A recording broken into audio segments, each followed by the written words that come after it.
সকালবেলা উঠে রোজের এক ভাবনা, কি টিফিন নিয়ে যাব আর কি খেয়ে যাব। কি খেয়ে যাব সেটা তো এখনো অবধি ঠিক করে উঠতে পারিনি, কিন্তু লাঞ্চ কি নিয়ে যাব সেটা ঠিক করে ফেলেছি। ভাবলাম একটু কার্ড রাইসই তৈরি করে নিয়ে যাই।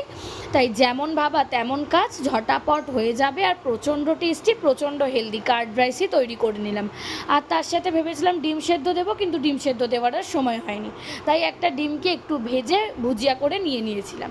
আর তার সাথে নিয়েছিলাম একটা পেয়ারাও। কিন্তু হলে হবে কি, ওই যে আমার কপাল খারাপ, অফিসে নিয়ে যাব বলে লাঞ্চ রেডি করে, লাঞ্চ প্যাক করে পুরোপুরি রেডি হয়ে অফিসের জন্য বেরিয়ে তো পড়লাম। কিন্তু রাস্তায় বেরিয়ে দেখি একটা কোনো আমাদের এখান থেকে গাড়ি চলছে না। আমাদের এখানে এখনও একটুও জল নামেনি, এই যা বৃষ্টি হয়েছে। তাই অগত্যা রাস্তায় বেরিয়েও জলে কাদায় নিজেকে ভিজিয়ে আবার বাড়ি ফিরে আসলাম। আর দুপুরবেলাতে ওটাই লাঞ্চ করেছিলাম। অফিস তো আর হলো না, তাই বাড়িতেই লাঞ্চ করি। টাটা।